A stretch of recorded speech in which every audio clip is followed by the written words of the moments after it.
Hello and welcome to Engage, the program that covers community engaged research, learning, and service here at Mississippi State University. Today I'm joined by Dr. Alan Barefield from MSU Extension and the Department of Agricultural Economics. Dr. Barefield, welcome. I would like you, if you can, to share a bit with us about how you came here to MSU, and then talk to us about your award-winning project that we'd like to hear more about this morning, economic planning with MSU or Mississippi communities. Thanks, Michelle. I'm happy to be here. I came to Mississippi State about 18 years ago after spending 9 years working for the Extension Service at the University of Tennessee.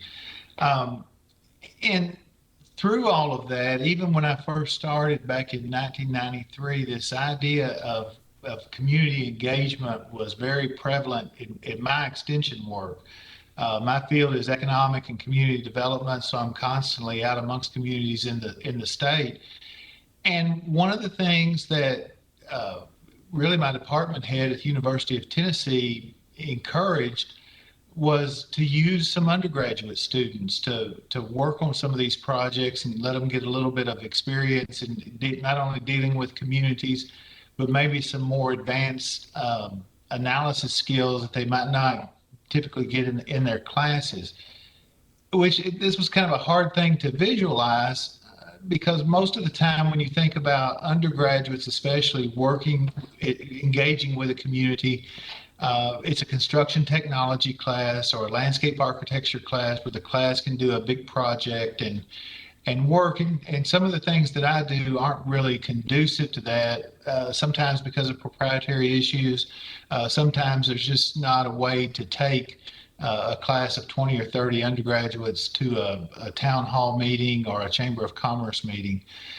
So what I've been able to do is work with some very, very good undergraduate students over the last 27 years and give them a chance to see some of the problems and issues that are faced by these rural communities and give them a chance to work on those, and then to go with me to those meeting sites or online, as we've had to do here lately, and present their results and help these communities kind of come to their own conclusions.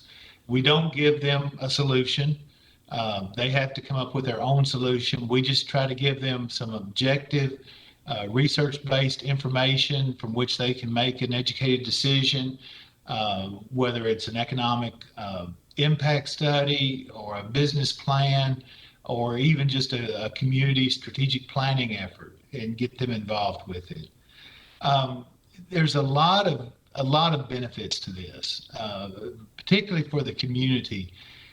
When I first started with Extension, several decades ago now, communities, when I would do a project, they'd always ask, well, can't you get your students involved in this? Can't your students do this? Can't your students do that? And, at first I thought, well, these guys are just wanting a cheap labor force. And sometimes that's true. But Mississippi State, and when I was in Tennessee, the University of Tennessee, are the land grant institutions. And those land grant institutions have a threefold mission. Obviously, it's teaching, obviously, it's research, but what makes us different than all of the other institutions in the country is this component of extension or outreach or service, or however you want to frame it. And they were really interested in getting students that were like the students that they sent to Mississippi State, involved in the problems that they were facing, because they knew that those students were going to be coming back to those little towns. And in the future, they were going to be the ones that had to deal with the problems and get some experience doing that. I've kind of found that the communities, this is stereotyping maybe a little bit, that the communities are more eager to have an undergraduate student involved in their projects than they are a graduate student in most cases, because the idea of a graduate student, a graduate degree to a lot of these folks is kind of a foreign concept. But the undergraduates are still young enough, they're still retaining enough of that back home flavor, that the people can really relate to them. So as I was starting this all that time ago, I started out just doing this by myself and getting community or students involved in the communities that I had time to work with or had the opportunity to work with.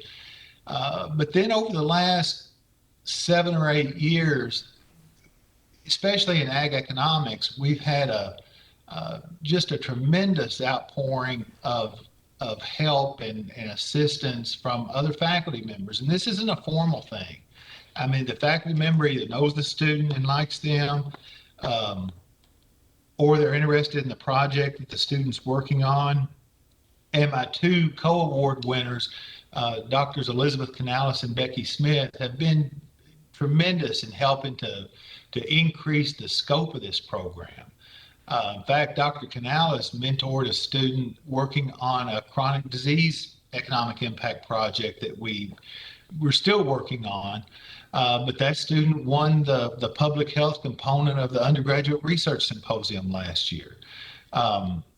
And the faculty members, while most of them are very attuned to the needs of the graduate students, at least in this department, the idea of undergraduates really going out, increasing their skills, getting experience where they can go and talk to governmental bodies or business leaders or just lay folk in the community is very intriguing.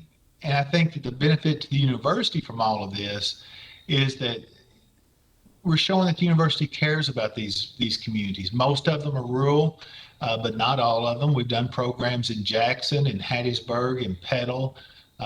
We're doing a program now, working on an analysis for the Gulf Coast Economic Development Consortium.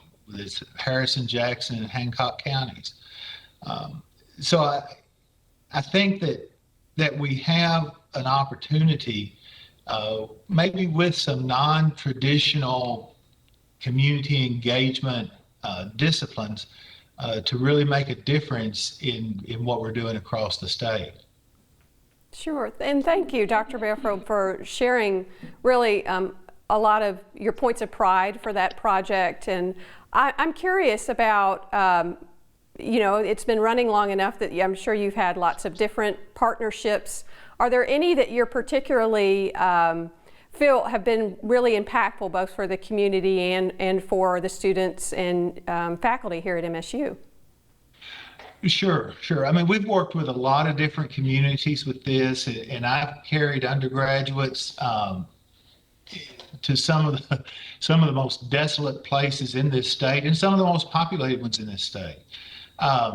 But some of the really good partnerships that we've developed and are continuing to develop and have the undergraduates work on things with include Mississippi Development Authority, particularly their Asset Development Division, the Mississippi Department of Health with preventive disease, the University of Mississippi Medical Center. We're working on trying to figure out the economic benefits or costs of telehealth medicine across the state.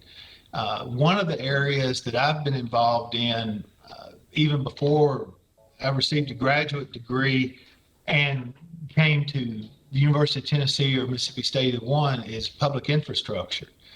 And so we've probably done a couple of hundred rate studies for public utilities that the undergraduates have been involved in and carried those rate studies, marketing studies to the utility and let them present some of the numbers. They may not be able to answer the very tough questions, and they probably don't need to answer that. But the utility boards and governing bodies have been very, very receptive of this. We've got a lot of other projects coming up. I mentioned the Gulf Coast Economic Development Consortium. One of the things that they have a very distinct need for in their marketing efforts and in their planning efforts as well is how many people migrate to the Gulf Coast every year as residents, not just visitors, but as residents.